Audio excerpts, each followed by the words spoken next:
মানুল ভাই ভাই অনেকদিন হচ্ছে ভাই আগুন টাইলস দেখতেছি না। আচ্ছা তো কই ভাই? এই যে ভাই দেখতেছেন একদম বাজেট ফ্রেন্ডলি কিন্তু মাশাআল্লাহ। সাইজ অবশ্য ছোট হলে কিন্তু রেট কিন্তু মোটামুটি বাজেটের মধ্যে থাকবে। বাজেটের ভিতর? হ্যাঁ বাজেটের মধ্যে দেখুন চমৎকার মাশাআল্লাহ পুরাই আগুন।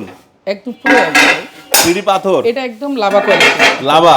জি এটা গ্রিন টেক্সচার, গ্রিন টেক্সচার, একটা গোল্ডেন ফাইবার, গোল্ডেন ফাইবার, তার বিপরীতে একটা মার্বেল টেক্সচার, মার্বেল টেক্সচার, তার বিপরীতে একটা এই একটা।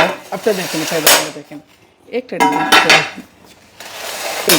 মাশাআল্লাহ মাশাআল্লাহ। ভাই ডিজাইনগুলো আসলে কি 40% কিন্তু ডিজাইনের সাথে ডিজাইন মিলে যাবে। তার আচ্ছা। বিপরীত কিন্তু আপনার 16 একটা ডিজাইন আছে আপনি দেখেন। কই দেখি মিলাই দেখান তো। একটা design। ওয়াও এত সুন্দর লাগে। এই ডিজাইনটা আসলে আপনি যেভাবে মিলাতে চান সেইভাবে মিলবে। তবে আচ্ছা। রেটও মোটামুটি বাজেট ফ্রেন্ডলি থাকবে। রেট হবে অনলি 70 টাকা পার স্কয়ার 70 টাকা স্কয়ার ফিট। এটা পুরো 70 টাকা পার স্কয়ার ফিট। এটা 70 টাকা পার স্কয়ার ফিট, 69 টাকা পার স্কয়ার ফিট, 70 টাকা পার স্কয়ার ফিট, 70 টাকা পার স্কয়ার ফিট। এটা পুরো 69 টাকা পার স্কয়ার ফিট, 68 টাকা পার স্কয়ার ফিট, 70 টাকা পার স্কয়ার ফিট, 70 টাকা পার স্কয়ার ফিট, অনলি 70 টাকা পার স্কয়ার ফিট। আর এগুলো পেতে হলে আসতে হবে অন্তরটা। আর অন্তর এসে লোকেশন হবে ঢাকা যাত্রাবাড়ি আইটিএল ঠিক মেন গেটে এসে প্রতিষ্ঠার দোকানে পরামর্শ করেন অথবা স্ক্রিনে দেওয়া নাম্বারে যোগাযোগ করতে হবে।